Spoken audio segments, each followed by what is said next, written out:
Muy buenos días. Empezamos con la segunda charla del día. Tenemos ahora a Alex Ríos con el tema titulado Análisis técnico comparativo en base a metodologías Race Boring, Blind Hole, Box Hole, Black Rim, con estudios del caso. Alex Ríos es ingeniero en ejecución de minas de la Universidad de La Serena e ingeniero civil en minas de la Universidad de Santiago de Chile, con experiencia en gestión y planificación de proyectos mineros y consultorías. Muy bienvenido, Alex. Hola, buenas, ¿cómo están? Todo muy bien aquí, esperando tu charla. Gracias, gracias. Cuéntame, ¿comenzamos nomás? Sí, cuando te sientas preparado. Ya, démosle entonces para no quitar más tiempo. Bueno, como bien me presentó Rocío, ya, mi nombre es Alex Ríos. El tema que voy a tratar hoy va a ser análisis técnico comparativo en base a las metodologías constructivas de Rayford, Blindholt y Bockholt Backrim con varios estudios de caso. Ya, vamos a pasar a la siguiente. Para que me conozcan un poquito más, como ya les había dicho mi nombre, yo soy ingeniero de planificación y control en la empresa Sublin Strabag, en el proyecto Andes Norte de Nuevo Nivel Minas, que es un conjunto dentro de la cartera de proyecto del teniente.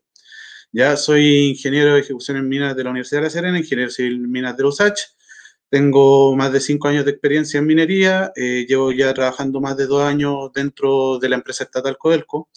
Y como mis pasatiempos, hobby o gustos, soy músico, folclorista, me gusta mucho lo que es la música latinoamericana. Y además, dentro de mis ratos libres, también soy consultor independiente. ¿Ya? Pasando a lo que son los contenidos de esta presentación, ya y también en conjunto de estos subalcances, tenemos en primera instancia, vamos a ver lo que son los métodos constructivos de labores verticales. Junto con esto, las metodologías constructivas que fueron planteadas dentro de esta presentación. Y vamos a ver estudios de caso en 4 áreas principales, las cuales me quise abocar.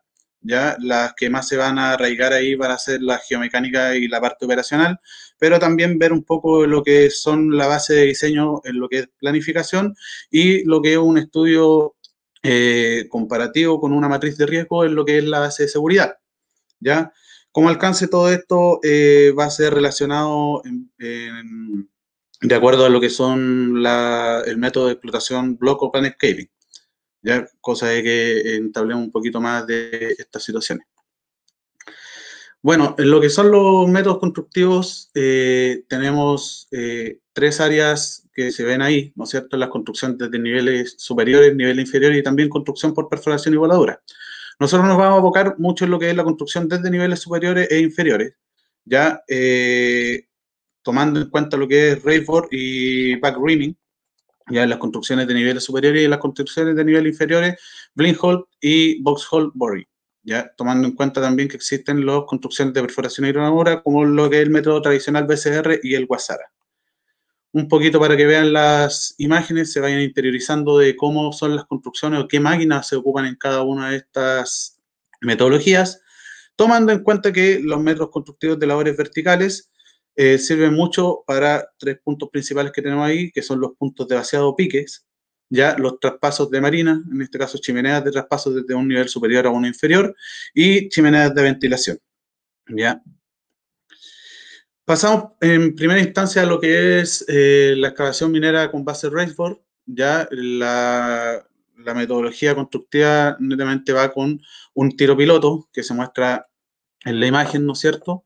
La hace de un tiro piloto. Después de llegar a romper al nivel inferior, se cambia el bit del tiro piloto y se coloca un escariador para que empiece a excavar o socavar en cierta forma de manera desde abajo hacia arriba. Lo que tenemos acá son algunas características que se ven, ¿no es cierto?, dentro de este método. Ya en base a seguridad, los trabajadores no se encuentran nunca bajo la chimenea o el pique dentro de su construcción. La rapidez de un sistema continuo y a la vez el lodo del detritus cae automáticamente el fondo de la chimenea. También, mientras se va construyendo, hay un depósito de captaciones de agua y lodo, donde también hay una bomba de lodo que se extrae esto cuando están, en este caso, se podría decir, en una perforación ciega. ¿Ya? Su construcción es suavizada al no utilizar tronaduras, ¿no es cierto? Las paredes quedan lo más lisas posible, lo cual, si por ejemplo lo tenemos considerado para ventilación, esto ayuda mucho a evitar la resistencia que tenga el aire frente, en este caso, a su traspaso. Ya, la versatilidad puede ser fácilmente reutilizado para varias chimeneas, puede perforar en ángulos con bajas desviaciones y se puede adaptar para escalera instalando en el nivel inferior también, lo que es el denominado box hole boring o down reaming. Ya, dentro de los contras que tiene este método ya son sus dimensiones, el área de trabajo que consideran las dimensiones son relativamente grandes, estamos hablando de que se necesita una zona específica donde colocarlo, que no estorbe dentro de la producción y a la vez que tenga un buen consumo, tanto en servicios como también en energía. Ya, en el transporte los equipos no se encuentran equipados con un chasis pro, se podría decir una movilidad rueda o rueda oruga que los permita ser fácilmente transportados, por lo cual necesita equipos alternos para poder llevarlos a su posición. ¿Ya? El tiempo de preparación e instalación es mayor de acuerdo a los requerimientos de seguridad. ¿A qué se debe esto? Esto mayoritariamente porque el equipo se es transportado, ¿no es cierto?, en distintas piezas y es armado en el interior, no viene armado en su totalidad. ¿Ya? Y por último podemos ver rendimientos aprox que tenemos por cada uno de los escariados y también de los tiros pilotos. Mientras más grande el diámetro, obviamente más se va a demorar. ¿Ya? Pasamos a lo que son las excavaciones mineras con blind hole.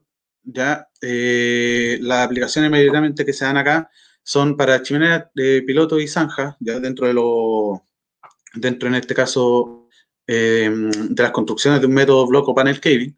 Ya, pilotos de drenaje y servicios, chimeneas de trapazo intermedio, chimeneas de cara libre o slot. Ya, los slots en cierta forma son las chimeneas que se generan para dar una cara libre en las explotaciones de hundimiento y construcción de sistemas de buzones. Ya, acá también tenemos dentro de sus características que no hay riesgo por uso de explosivos. Es un método altamente seguro para el personal de operaciones, ya que todo el manejo de excavación se realiza a través de un panel de control fuera de la línea de la caída de roca. Como pueden ver acá, dentro de esta imagen, si bien se tiene un control y estamos alejados, también es necesario generar un tapado de seguridad, cosa de que cualquier desprendimiento que haya caiga directamente al buzón de recolección y lo destine, ¿no es cierto?, a donde se está acopiando este material. Ya cuenta con un buen rendimiento de perforación, ya superando algunos casos los 6 metros día, obviamente va a depender de todo lo que es condición geomecánica, geotécnica, lo que son las condiciones geológicas, si estamos pasando entre medio de unas fallas, si tenemos rellenos muy densos, muy duros, un poco más resbaladizos, todo eso va a ser en comparación, pero en resumen eso vendría siendo algún buen rendimiento que se tiene. No contaminante por gases, también genera paredes lisas y excelentes terminaciones, pero dentro de sus contras es que necesita obras civiles previas para la instalación, en este caso generar una base de hormigón armado, estamos hablando de una calidad H40, HB35 o HN, ¿ya? Y también dependiendo de dónde sea su instalación va a necesitar de desquinche o algún levante dentro de la galería, ¿ya? Continuando, pasamos a la máquina Vauxhall, ¿ya? Que en cierta medida para mí es una de las máquinas que deberíamos estar considerando ya para el futuro de la minería. Se considera, pero sí tiene una relación ahí con los costos que hay que ver. ¿Ya? Las aplicaciones son tanto para chimeneas de ventilación como también chimeneas de traspaso. Dentro de sus características corresponde a un método seguro al facilitar la operación completamente remota, ya que en cierta forma, como ven ahí, tiene un autotransporte, tiene un transporte por oruga, solamente necesita un cargador, como estamos viendo dentro del video, para remover el material. El material no es lanzado, se podría decir, dentro de la galería, sino que es recolectado por un buzón. Esto mismo tiene una vía o un ducto interno para generar la recolección del material. Entonces, es un método que mayoritariamente nos sirve mucho ya para generar un área de seguridad, evitando en este caso el área sucia, ¿no es cierto? Y a la vez también genera una versatilidad dentro de su construcción porque si bien en este caso el bit que vendría denominado, o sea, que sería denominado como liner, que es lo que nosotros estamos viendo aquí, lo que la grúa le está trayendo ahora, lleva en contacto total con la galería de su construcción. Entonces eso, para la estabilidad en este caso, sirve mucho y en cierta forma es un plus dentro de su construcción. Ya, como dice ahí, también es rápido, al ser fácil de operar y con gran movilidad, no requiere acondicionar espacios de trabajo, es posible trabajar en áreas confinadas y en varios tipos de roca, tiene un sistema hidráulico compacto, confiable y eficiente, como el que vemos aquí también dentro del video, no tiene explosivos, por lo tanto no emite gases, y dentro de los contras que tenemos, las excavaciones se encuentran limitadas solo hasta diámetros de 2,1 metros y existe poca información sobre los trabajos, las condiciones geológicas y geotécnicas de macizos rocosos en minas, ya que el equipo es relativamente nuevo. Aquí podemos ver también un poco del trabajo generado, ¿no es cierto?, dentro de esta box hole. En el video de la parte derecha podemos ver que está trabajando con un contacto total de la construcción de la chimenea con los liners, ¿no es cierto? Y aquí podemos ver cómo va, en el video de la parte izquierda, cómo va recolectando dentro del depósito, en este caso el material o detritus que va cayendo.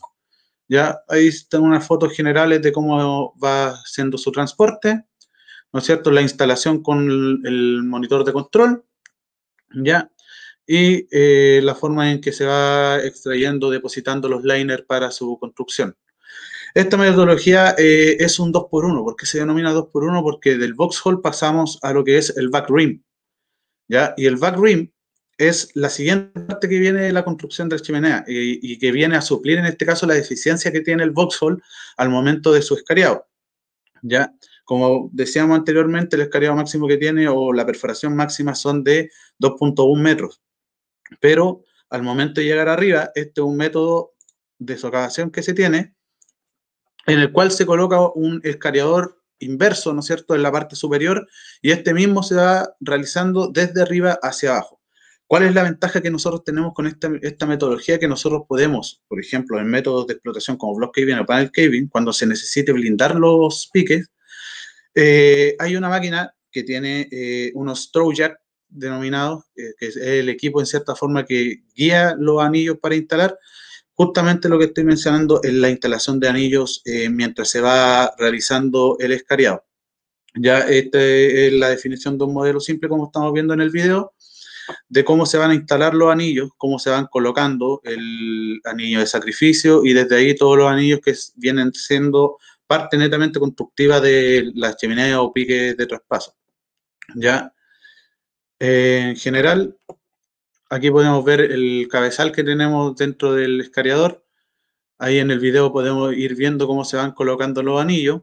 Y más adelante vamos a ir viendo que mientras va bajando o va disminuyendo en este caso, o se van retirando los liners, va avanzando el escariado, se detiene y después sigue en este caso el anillado. Si lo voy adelantando un poquito más, ahí mismo ustedes pueden ir viendo cómo se va anillando y a su vez va escariando. ¿Cuál es el fin de esto? Evitar la mayor propagación o liberación de energía o esfuerzos dentro de estas zonas, así generando un método mucho más seguro, obviamente, y evitando la sobreexcavación o desprendimiento de rocas que pueden tener, en este caso, las labores verticales. ¿Ya? Ahí podemos ver dentro de las imágenes los distintos bits que se ocupan, ¿no es cierto? El escariado superior, el otro el inferior, y una imagen, bueno, no se nota muy bien, pero ahí tenemos lo que es la máquina Stroke Jack, que es la que nos sirve a nosotros para hacer el descenso de los anillos. ¿Ya? Antes de continuar en los estudios de caso, por último, quisiera detenerme un poco en lo que es el preacondicionamiento, específicamente por lo que es el hidrofracturamiento. ¿Por qué me detengo acá? Porque dentro de los casos de estudios que nosotros vamos a ver, muchos están afectos a lo que es el hidrofracturamiento. ¿Ya? Mayoritariamente, y en resumen, el hidrofracturamiento es la inyección de agua a presión en la roca para generar nuevas fracturas. En cierta forma, esto ocurre mucho en lo que son rocas muy competentes, rocas que tienen un relleno muy duro. Estamos hablando de cuarzo, anhidrita, sericita. Si bien la roca puede estar fracturada, pero en este caso las concentraciones que tienen dentro de las fracturas son muy sólidas. Por ende, no se tiene fracturas, grietas o un sistema que nos ayude a liberar la alta energía que podemos tener, por ejemplo, en rocas primarias. Mientras más profundo nosotros estemos del macizo rocoso, mayor esfuerzo nos vamos a encontrar y una mayor complejidad dentro de la distribución de estos mismos. Entonces el hidrofracturamiento sale o nace con la idea de generar estas fracturas en las cuales estamos con deficiencia y nos apoya también dentro de la liberación con microeventos sísmicos o mini eventos sísmicos. Estamos hablando de que estos eventos son generados al momento de realizar la rotura de la roca. ¿Ya? Ahí tenemos un pequeño resumen de lo que significa el fracturamiento hidráulico, que en cierta forma se genera en los sigma 1 y 2, siendo perpendicular al sigma 3. ¿Ya? Lo que es la etapa del hidrofracturamiento, tenemos un inicio de fractura, que es cuando se genera la inyección de agua a presión, ¿no es cierto? Y llegamos a lo que es un punto de ruptura, que siempre va a ser más alto que el punto de propagación. ¿Ya? Se genera una propagación transitoria, que es cuando empezamos, en este caso, a disminuir desde el punto de ruptura a la presión de propagación. Y por último, generamos una estabilización del hidrofracturamiento. Aquí tenemos una imagen, como podemos ver, que se detallan las distintas partes que tiene un hidrofracturamiento, que es la fractura hidráulica, las alturas de aislaciones, ya que todas estas fracturas generan algunos sismos. Su ciclo, en cierta forma, es la inyección del hidrofracturamiento, la evaluación del macizo y su estabilidad. ¿Ya? Y por último, un esquema simple del desarrollo de fractura hidráulica, donde se genera el pozo. Ya aquí podemos ver una fractura hidráulica con pozo ascendente, pero también existen pozos descendentes. Entonces, vamos con los estudios de casos. Pasamos a lo que es la primera parte de planificación, que son las consideraciones generales del diseño en base a block caving y panel caving. Ya, siempre cuando nosotros tenemos un estudio y generamos una evaluación de proyecto, esto pasa por distintas etapas. Dentro de lo que es la prefactibilidad, que yo creo que muchos lo conocen, la prefactibilidad se encarga de ver cuáles son nuestras alternativas y la factibilidad, cuál de todas estas alternativas nosotros vamos a hacer factible para poder realizarlo. Ya, entonces, dentro de esas etapas, nosotros generamos los modelamientos numéricos y la envolvente económica con los distintos puntos que nosotros podemos ver ahí. El modelamiento geológico, el modelamiento del bloque, el modelamiento de dilución.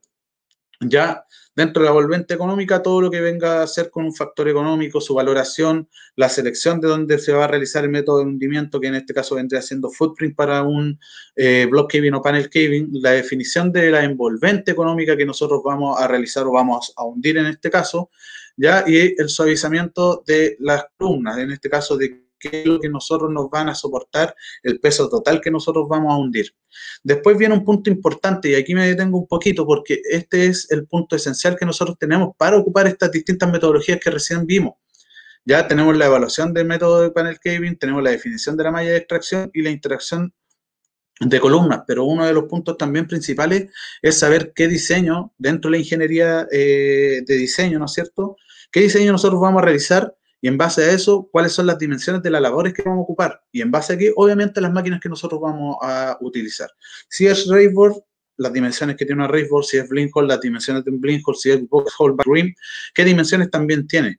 El por qué. Porque si llega un momento en que nosotros hacemos un diseño y no tenemos considerado en cierta forma quién lo va a construir y con qué maquinarias cuenta y cuáles son en este caso los aditamentos, el espacio necesario, primero, nos puede sumar un costo extra que no estamos tomando en la envolvente económica por la necesidad de generar algún tipo de desquinche, una apertura, una socavación, una nueva galería o incluso un levante, ¿ya? Y a su vez también nos puede repercutir en que generemos un problema, ya sea si es que nosotros tenemos una empresa colaboradora con la empresa colaboradora o si es traído desde la misma empresa, ¿no es cierto?, que el equipo que nosotros mismos compramos no nos sirva y por ende aumenten los costos. ¿Ya? Continuamos con lo que es la planificación de la producción, ¿no es cierto? Vamos a ver lo que es la secuencia de apertura. Si en cierta forma si es un block caving, el hundimiento de macrobloques, si un panel caving, en este caso las zonas de hundimiento que se van a realizar en estos casos, la preparación como el costo y las baterías en periodo, cómo vamos a ir recapitulando toda la envolvente económica que nosotros ya habíamos visto anteriormente, ¿ya? Y cómo se va a realizar la extracción del mineral. Por último, la planificación de preparación, ver la flota de equipos, cuánto es lo que realmente necesitamos. Ya anteriormente habíamos seleccionado qué equipos íbamos a tener. Los desarrollos de niveles productivos, obras civiles que vendrían siendo las infraestructuras, puntos de vaciado, puntos de extracción, muros de consignamiento, carpetas de rodado, plantas TAS de tratamiento de agua, etc. ¿Ya? Entonces vamos al primer caso. Pasamos ahora desde el área de planificación a lo que es la geomecánica, con el desarrollo de pique vaciado 1. Y aquí me detengo también porque siempre quise llevarlo a lo que son como un tipo handbook en base a cómo yo debería realizar o diseñar mis labores en base a geomecánica y también en base a operacionales. Lo que es geomecánica, como podemos ver ahí, los puntos a analizar al momento de diseñar las labores verticales es la geología estructural en donde se emplaza el proyecto, la presencia de aguas subterráneas, napas, bolsones de agua, etcétera, lo que en cierta forma nos puede generar algún problema o algún tipo de desviación, la dirección y magnitud de los esfuerzos del estado tensional in situ a la cual se está sometida a las labores, que a veces hay proyectos que no se pueden averiguar porque no tenemos cómo acceder a tanta profundidad para ver el tipo de litología o el tipo de roca que tenemos.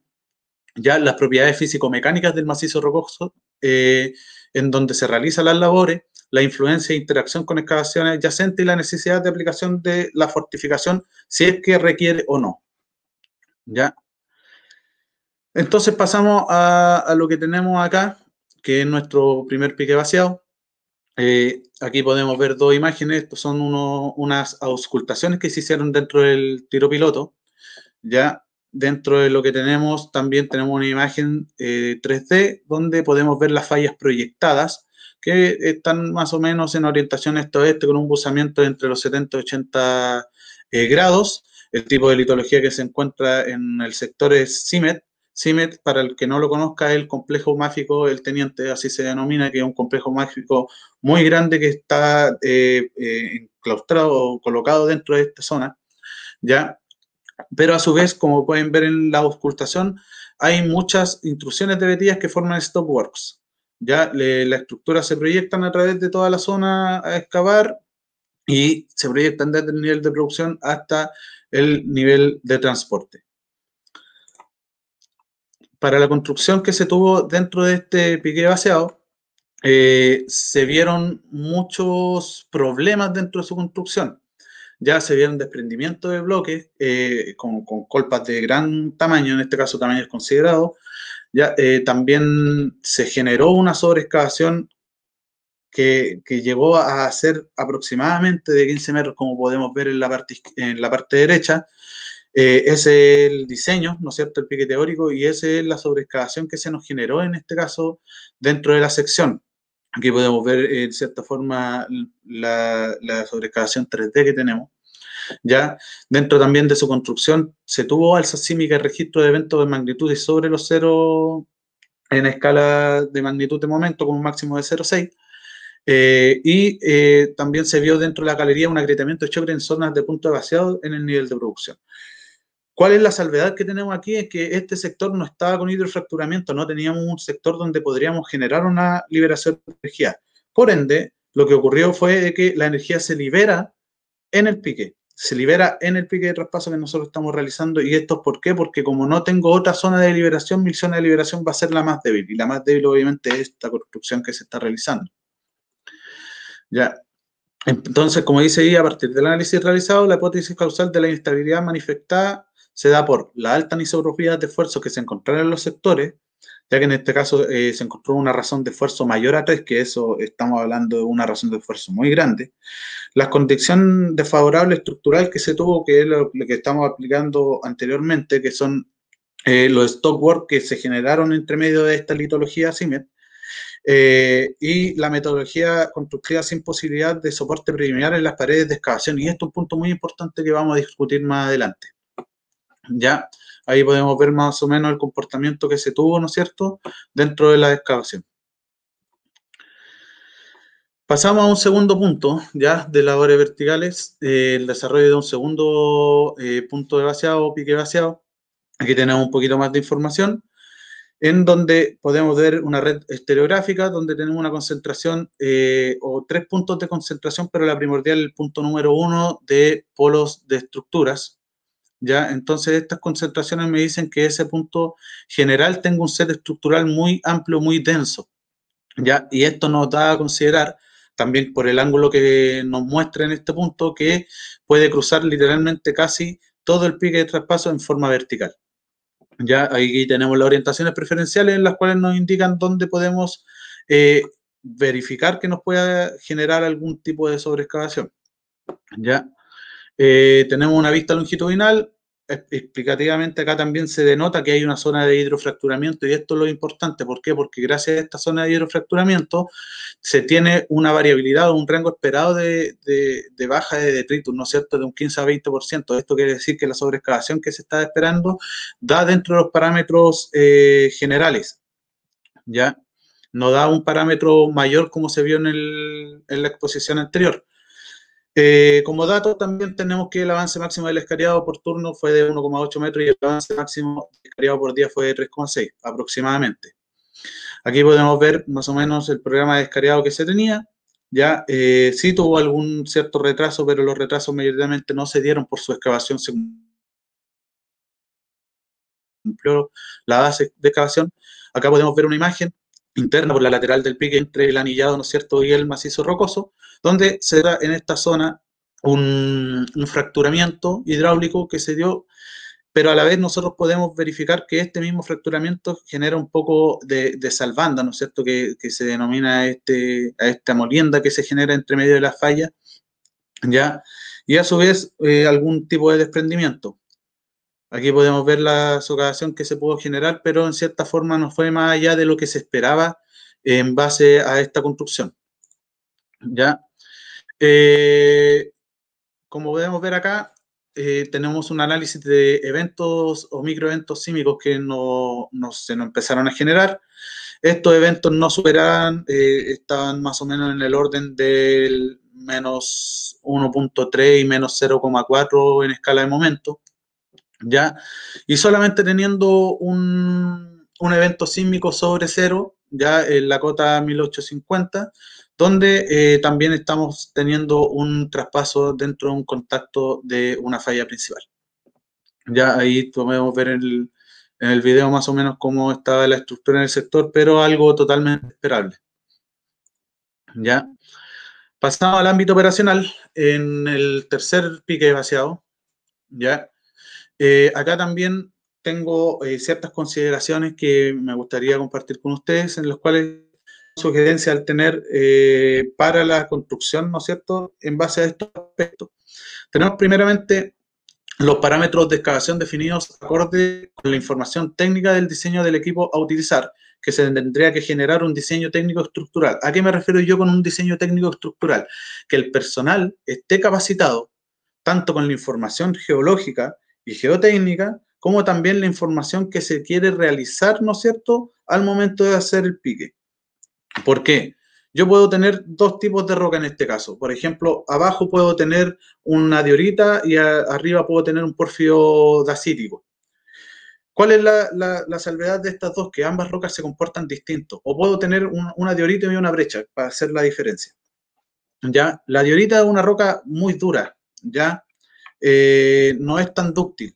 En cierta forma, si bien soporta alta energía, pero tiene una fragilidad al momento de romperse. Eso quiere decir que si yo conozco bien el equipo y conozco bien la roca, mi planificación para poder avanzar en este caso va a ser darle menor corte, se podría decir, menor giro en el corte, menor vueltas, pero le voy a dar mayor presión de avance. ¿Por qué? Porque en cierta forma la roca va a fragmentarse de igual manera. No así con una roca más plástica, como lo que es una brecha. En la brecha, de cierta forma, si yo empiezo a empujar, me va a generar una pequeña resistencia y una pequeña elasticidad. Entonces ahí me convendría más darle mayor rotación y menor empuje. ¿Para qué? Para en este caso generar un mejor corte y poder tener prolijamente esta construcción en vez de generar pequeñas desviaciones, que de cierta forma con estas máquinas son menores, pero aún así se producen. ¿Ya? Tenemos también la disponibilidad de una red energética constante al momento del arranque puesta en operación del equipo, excavación por inicio operacional o cambio de barra, puesto que el mayor consumo de energía se da en estos puntos. Y si esta no es constante, y se tiene una caída de tensión de la energía, se puede reventar tensores, bloquear barras o en el peor de los casos quemar el equipo. ¿Esto por qué se da? Pensemos nosotros con nuestro auto. Mayoritariamente, el mayor consumo energético, el mayor gasto de benzina que nosotros tenemos cuando nos subimos a nuestro auto es cuando le damos el contacto, cuando lo prendemos. ¿Por qué? Porque necesita una mayor energía para poder realizar su función y después genera una energía de estabilidad. Lo mismo que pasó con la explicación del hidrofracturamiento. Llega a un punto de ruptura y después baja a un punto de estabilidad. Lo mismo pasa con estas, se podría decir, con estas máquinas. ¿Ya? Ahora, ¿qué pasa si es que yo tengo, en este caso, trabajando 3 equipos, 2 Jumbo y mi Raceboard o mi Blindholt o mi Vauxhall, etcétera? ¿Ya? A todo esto se me había ido a mencionar que estos 3 piques de vaciado han sido construidos con Raceboard, ¿ya? Para que contextualicemos un poquito lo que te estoy explicando. Entonces, si es que yo tengo estos 3 equipos y mi subestación eléctrica o mi switchgear no llega a tener la energía suficiente para poder tener los 3 equipos funcionando, operativamente yo tengo que tomar una decisión. Detengo mis perforaciones de avance o mis perforaciones de fortificación y toda esa energía que se está consumiendo en ese punto pasan directamente a lo que es la Raceboard. Entonces, le doy el inicio, consume la mayor energía en el momento de que yo hago el cambio de barra o lo inicio o en la etapa que esté, y cuando llega a un punto de estabilidad vuelvo a mis jumbos y les doy en este caso la operatividad como corresponde, y así mantenemos el mismo nivel.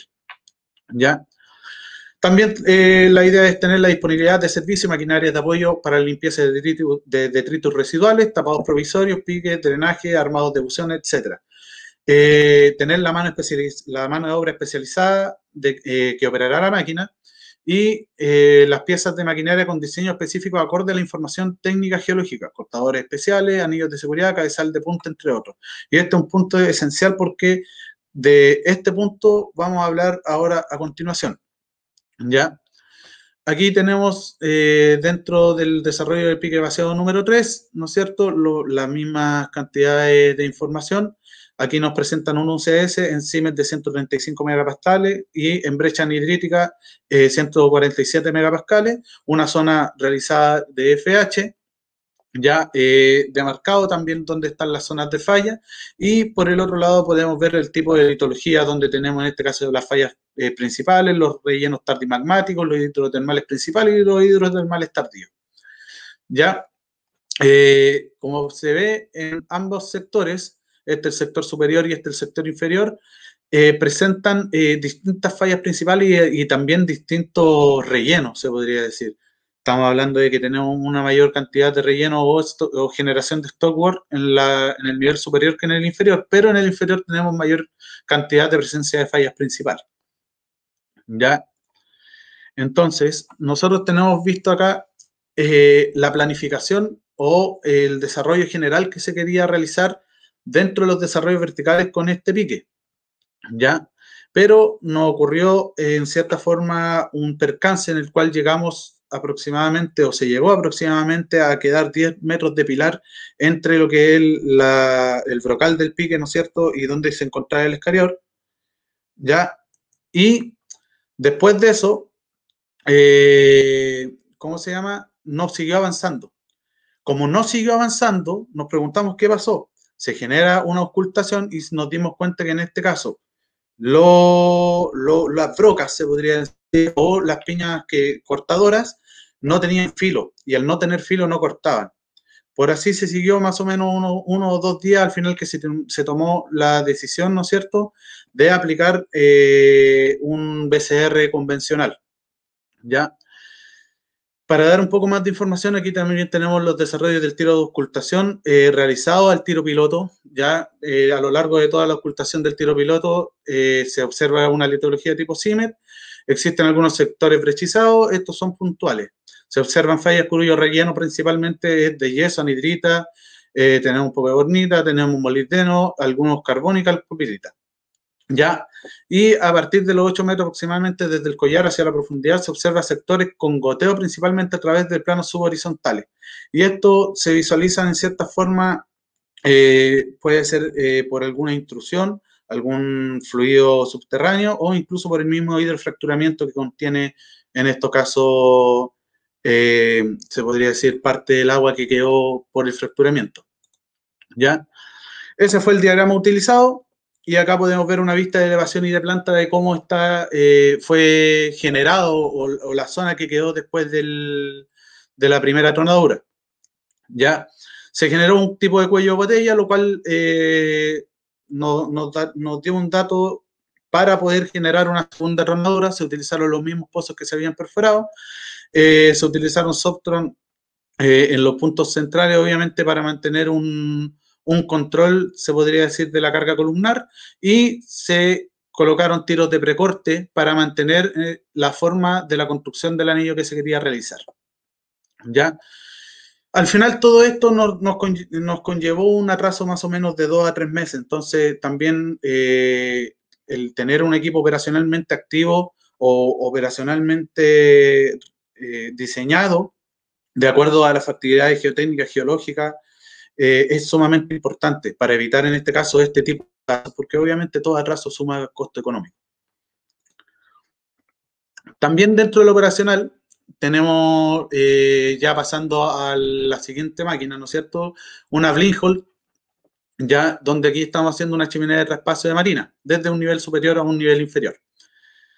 Los datos o los alcances generales que tenemos acá es a lo largo de todo el pilar entre los niveles se realizaron pozos con fracturamiento hidráulico descendente. Eso quiere decir que, como ven acá, tenemos un tema operacional a detallar, y el por qué es porque mayoritariamente estas máquinas no se deberían mover de esta forma. ¿Ya? ¿Por qué se mueven de esta forma? Es por el segundo punto. Durante todo el avance se mantuvo parámetros constantes en la rotación y empuje. Como ya habíamos dicho, el sector tiene de por sí hidrofracturamiento, la roca está fracturada. Y cuando uno genera una perforación y se encuentra con una estructura, se encuentra con una falla, se encuentra con algo que en cierta forma, una diaclasa que te puede generar un salto, lo que se debería hacer es disminuir, ¿no es cierto?, nuestra rotación, nuestro empuje, y generar un nuevo empate. ¿Por qué esto? Porque la misma falla puede tener un cierto ángulo que al momento de yo tocar esa falla me puede dar esa dirección y me genera una desviación. Entonces, para yo evitar eso, ¿qué hago? O retrocedo un poco o disminuyo mis parámetros de avance para poder generar un nuevo empate y seguir avanzando en la dirección que yo necesito. ¿Ya? Eso es en general en ESTOPAD. ¿Ya? Por lo tanto, en esta construcción lo que ocurrió finalmente es también dejar un pilar más o menos de 4 metros, y ese pilar se realizó con método BCR. ¿Ya? Y por último, en base operacional, tenemos los desarrollos de las chimeneas de ventilación número 1 y número 2. Los que están marcados con colores son las rocas que se están utilizando, ¿no es cierto?, dentro de la construcción. Y aquí vamos a ver un mejoramiento, pero muy grande, en lo que son las bases de construcción. La actividad fueron 2 chimeneas realizadas en 21 días con 80 metros excavados y con una geología de tonalita y anhidrita, ya que son rocas en cierta forma densas. Como vemos dentro de los datos, tenemos un UCS para la tonalita de 162 más menos 29 megapascal, y para la anhidrita de 108 más menos 17 megapascal, parecida a las litologías que nosotros estábamos ocupando anteriormente. ¿Ya? Por lo tanto, dentro de estas construcciones, aquí tenemos los datos generales, el número total de turnos y los números de turnos que se demoraron en perforar, los promedios de avance por turno, el avance total, ¿no es cierto?, que se generaron incluyendo el traslado, montaje y desmontaje, y avances de perforación. Ya los avances de perforación son avances altos, en cierta forma, comparados con los avances de 3,6 metros o 1,8 metros que nos dan en los otros métodos. Y aquí se genera un punto importante, que son las disminuciones de los costos operacionales. Primero, el equipo solamente necesita de 2 a 4 personas por turno. Acá ya estamos hablando de un BBM 1500, que es una Vauxhall, ¿ya? El equipo de apoyo solamente se necesita un manipulador telescópico, no se necesita de un scoop, no se necesita en cierta forma del manejo de tecles, de colocación de perno ojo para la maniobrabilidad de instalación, ¿ya? No requiere equipos adicionales para el retiro de detritus, ya que, como habíamos conversado anteriormente, tiene un depósito de captación. No requiere devoluciones ni tapados para la caída, perdón, la repetí. No requiere equipo adicional para el traslado de maquinaria, no requiere losa de concreto, ya que tiene estabilizadores, tiene unos gatos y además tiene una plataforma central de rotación en caso de que queramos colocarlo en otra posición. ¿Ya? No requiere grandes trabajos de nivelación y limpieza del terreno, no requiere red de aire comprimido, no requiere piscina o tanques de decantación y no requiere anclaje al piso, ¿ya? Pero con la salvedad de que si hay una chimenea con algún grado se necesitaría en este caso ese anclaje, ¿ya? Pasando por la última área, que es el área de seguridad, aquí podemos ver una matriz de riesgo, ¿ya? Para un análisis de riesgo residual en las tres metodologías que estábamos conversando anteriormente. Y estas se dividen en dos áreas, que es el área de seguridad y el área de operación. Y esto subdividido en 9 puntos. El primer punto, que es el que tiene un mayor porcentaje de predominancia en base a la ponderación de seguridad, obviamente el ámbito de seguridad, en donde se expresa que debido al nivel de exposición de riesgo de seguridad asociado a la metodología constructiva, ya podría ocurrir accidentes en base a cargas suspendidas, blindajes, plataformas, tejidos de roca, ¿ya? Y en estos puntos podemos ver qué ponderación nosotros le damos de acuerdo a una matriz de riesgo, siendo el box hole el más bajo, dando una ponderación o un punteo del número 3, ¿ya? En comparación a lo que es el blind hole, que vendría siendo la más peligrosa. Ya vimos anteriormente que el blind hole, además de su constructibilidad, que tiene un buzón de captación, necesita un tapado, pero este tapado a veces no es tan sólido como para poder retener la caída de una roca, ¿ya? Tenemos el segundo punto, que ya pasamos a la parte operacional, que debido al nivel de especialización podría ocurrir una baja disponibilidad de la mano de obra especializada. Y esto mayoritariamente, aunque no lo crean, se da mucho en las blind hole, ya que la blind hole, al ser un método constructivo de abajo hacia arriba, también necesitas tener conocimiento de los distintos peligros inherentes que tú tienes al momento de o armar el equipo o generar la excavación o incluso al momento de retirarlo, ¿ya? Debido a condiciones geotécnicas desfavorables y sismicidad inducida, podría ocurrir estallido de roca. Esto mayoritariamente ocurre en las Rainford, no tanto así en las Blind Hole o Box Hole, ya que también estamos hablando que las Box Hole, y repitiendo lo que habíamos conversado, genera una cobertura total, ¿no es cierto?, de la chimenea o del pique que nosotros estamos realizando, ¿ya? Debido a condiciones geotécnicas desfavorables y sismicidad inducida podría ocurrir sobreexcavación. Como ya habíamos visto anteriormente, se nos generó una sobreexcavación de proporciones considerables cuando estamos utilizando la Raceboard en el pique vaciado número 1. ¿Ya? Debido a condiciones geotécnicas desfavorables, podría ocurrir rendimientos menores a los planificados, que esto la verdad puede ocurrir mayoritariamente mucho en lo que es la Raceboard, no así en la Blind Hole. ¿Ya? Mayoritariamente, ¿por qué puede ocurrir en la Raceboard? Porque muchas veces cuando tienes construcciones verticales en las cuales va cayendo el material, este mismo material es ocupado dentro del pique como sostenimiento. ¿A qué me refiero? Uno no va extrayendo el mineral, o perdón, el material, ya lo va dejando ahí. ¿Para qué? Para que en este caso los esfuerzos se contengan en este material. Si es que yo lo retiro, genera un vacío donde los esfuerzos pueden, en este caso, pueden generar alguna sobreexcavación, algún desprendimiento. ¿Ya? Debido al desarme de estructura del soporte perimetral, puede ocurrir atrapamiento de cabezales escaladora y o barras. Esto está considerado de la misma manera para los 3 métodos, con una ponderación de 5. Debido a problemas de funcionamiento de equipos BMP, que es blindaje mecanizado de pique, podría ocurrir que los rendimientos de la etapa de blindaje sea menor a lo planificado. Aquí solamente aplica a lo que es Raceboard, ya que son dos puntos centrales, ¿ya? No así no está considerado para Box Hole, por lo que ya habíamos hablado, y para Blind Hole, que no ocupa en este caso BMP. Debido a la baja disponibilidad del mercado, ¿no es cierto?, podríamos tener dificultades en la disponibilidad oportuna de equipos clave, que eso se da mucho en la Box Hole y en la Raceboard. Y por último, debido a la necesidad de almacenamiento de materiales, se puede tener una baja disponibilidad del área de almacenamiento de materiales. general dándole una ponderación de 4. Y aquí podemos ver las líneas de tendencia de riesgo con una magnitud de riesgo del método junto con la ponderación de seguridad, siendo en cierta forma la más segura, la Boxhall, y la que está propensa a mantenerse en un estado medio es la Blinholt. ¿Ya? Como comentarios de cierre, yo diría que en cierta manera nosotros tenemos en consideración que técnicamente la máquina constructiva que más nos favorece es la Boxhall Backrim. ¿Por qué?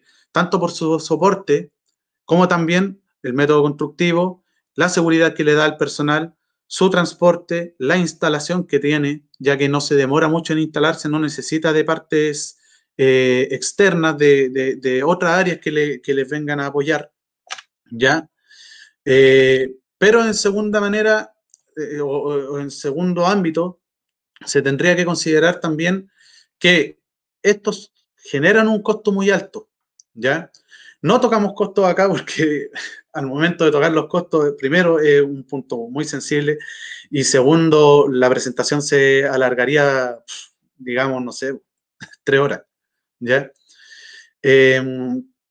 Mayoritariamente la primicia de esta presentación obviamente iba a ser la Boxhall, ya que la Raceboard y la Blinholt son muy conocidas, no así la última, y dar un hincapié de que nosotros podamos implementar esta tecnología, pero obviamente llevándolo al punto de vista del negocio minero, que no repercute en este caso dentro de los proyectos, pero a la vez genera un factor económico importante.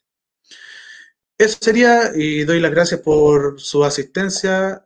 Ahora no sé qué más sigue. Yo creo que va a aparecer Rocío en cualquier momento. Ahora aparecí. Bueno, una pregunta de la organización. ¿En qué materia de seguridad minera, cuáles son las garantías que nos entregan las metodologías que mencionaste?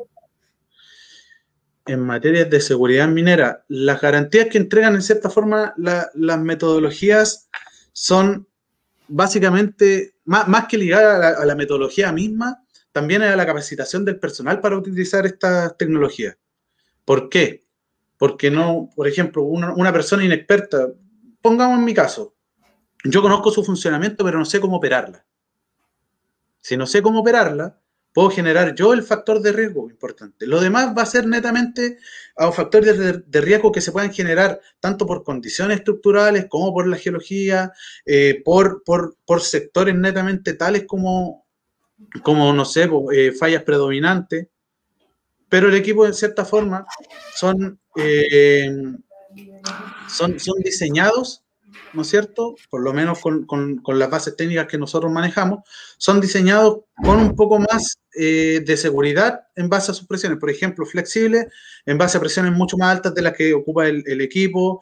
Las camisas de energía también son mucho más resistentes de la que requiere en este caso el equipo, y todo esto netamente para darle un factor de seguridad por el equipo. Cosa de que si en cierta forma hay un problema de seguridad, va a ser netamente por la mano de obra. Ya, Felipe Cid pregunta, ¿qué hicieron con la sobreexcavación que se generó en el pique número 1 para subsanarlo? ¿O se dejó tal cual? Mira, en base a ese pique vaciado, hasta ahora se está realizando otra vez ingeniería de diseño. ¿El por qué? Porque el sector ya está muy amedrentado y es muy difícil generar una recuperación. Ahora, ¿se puede recuperar? Sí, se puede recuperar, pero los costos que genera en este caso la recuperación son altísimos. ¿Por qué? Porque tendríamos que generar en este caso un recubrimiento con unos anillos y obviamente vaciar el sector donde tenemos detritus y empezar a rellenarlo con hormigón armado. Y el hormigón armado tiene que ser sí o sí un hormigón muy resistente, un HN70, y esos hormigones son sumamente caros. Ya. Leandro Liuquime pregunta, hola Alex, gracias por la presentación. Una consulta, ¿cómo lo hacen para poder adherir los anillos a las paredes de la chimenea con la metodología Black Rim? Ya, después de que en cierta forma se empieza a instalar estos anillos quedan centrados. Eso también ocurre en lo que es el método BMP. ¿Ya? Estos anillos centrados quedan de tal forma que queda un espacio entre medio de estos anillos y se genera una cama inferior. ¿A qué me refiero con una cama inferior? Se genera un tapado. por lo cual después viene una máquina de hormigón y empieza a escurrir el hormigón entre medio de los anillos, y ahí se genera el sostenimiento. Obviamente estos hormigones tienen un aditamento que ayuda a un secado más rápido, y después de eso genera el confinamiento y queda ahí estancado los anillos del pique. Muchas gracias por la explicación. De verdad, muchas gracias por la presentación. Estuvo impresionante. Se agradece a ustedes. Y bueno, los invitamos a que revisen sus correos y vean el siguiente link de la siguiente presentación con Nuri Briceño. Los esperamos en el siguiente link.